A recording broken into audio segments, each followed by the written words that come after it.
weli ma isweydiisay in doorasho ay sababi karto dhimasho ama ma isweydiisay in sanduuqa codaynta lagu qaadi karo helicopter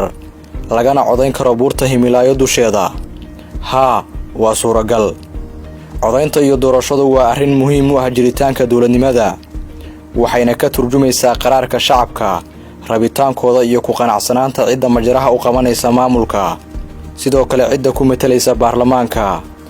doorashooyinka ayaa siyaabo kala duwan waxay uga dhacaan adduunka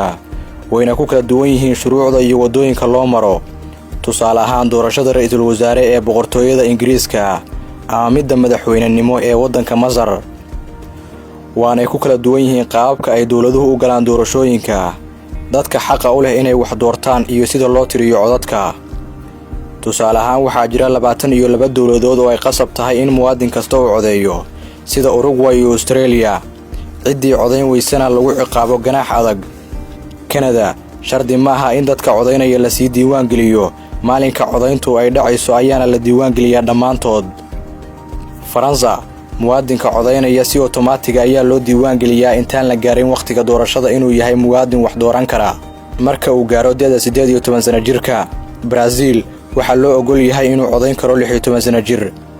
hawlaha codayntu ma fududa xataa haddii aad loo ilaalinayo loona kor joogtaynayo ciladaha ugu badan ee dhacana waa kuwa farsamo oo ku yimaada shaqada gaar ahaan qalabka elektarooniga waxaana ugu weyn in la musuqmaasuqo codadka sida in la sameeyo waraaqo been abuur ah ama codadka oo la iibsado doorashooyinka qaar waxaa go'aan ka gaara maxkamadda sare sida maxkamadda sare ee gobolka Florida oo go'aan ku soo saartay in lagu celiyo tirinta codadkii doorashadii Mareykanka ee 2000 doorasho kasta oo dunida ka dhacaysa si loogu guuleysto waa in la sameeyo laba arrimood waa in wax kasta oo la qabanaya ay noqoto mid qarsoodi ah waxa ugu muhiimsan ee la qarinaya waa qofka codaynaya macluumaadkiisa iyo cidda uu codaynayo waa in tirinta codadku ay noqotaa mid cadaalad ah si saxana loo tiriyaa sidoo kale qaabka codadka loo dhiibanayo way kala duwan yihiin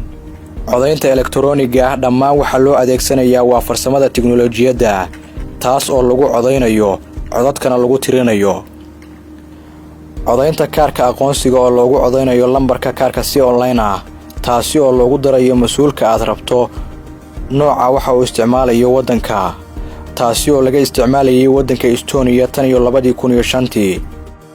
waddanka Hindiya oo doorashadeeda ay codeeyaan 900 oo milyan oo qof waxa ay sameeysaa in ka badan 1 milyan oo goobood oo codka lagu dhiibto waxaana ka hawlgala in ka badan 10 milyan oo shaqaale ah kuwaas oo gaarsiiya qalabka codaynta magaalooyinka iyagoo isticmaalaya qalab elektarooniga oo loogu talagalay doorashada waxaana lagu qaadaa oo lagu gaarsiiyaa magaalooyinka maroodiyaal geel ama awr baaskiilo iyo sidoo kale laashash iyo doomo sidoo kale waxa lagu qaadaa diyaarado helicopters ah waxayna gaarsiiyaan goob kasta oo waddanka kamid ah xataa buuraha Himilaayo dusheeda si qof kasta oo Hindi ah uu helo inuu dooran karo qofka uu ku qanacsan yahay waxaana codadka loo tiriyaa si elektarooniga isla marka uu qofku codeeyo waxayna tahay cilada ugu weyn ee dhici karta in la jabsado akoonada codadka ama la khalkhaliyo laakiin farsamo ahaan way fududahay inay hawl galaan wayna saxan tahay marka gacanta lagu tirinayo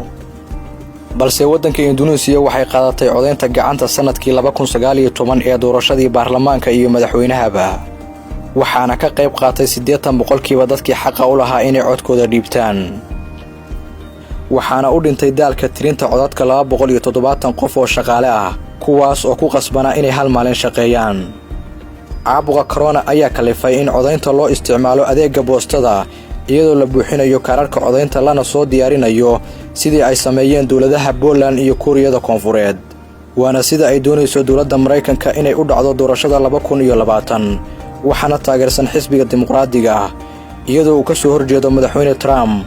isagoo aaminsan in boostada oo lagu codeeyo ay sahlayso wax isdabamarin wuxuuna hore u sheegay inuu doonayo in la muujiyo dhammaan aqoonsiyada codbixiyayaasha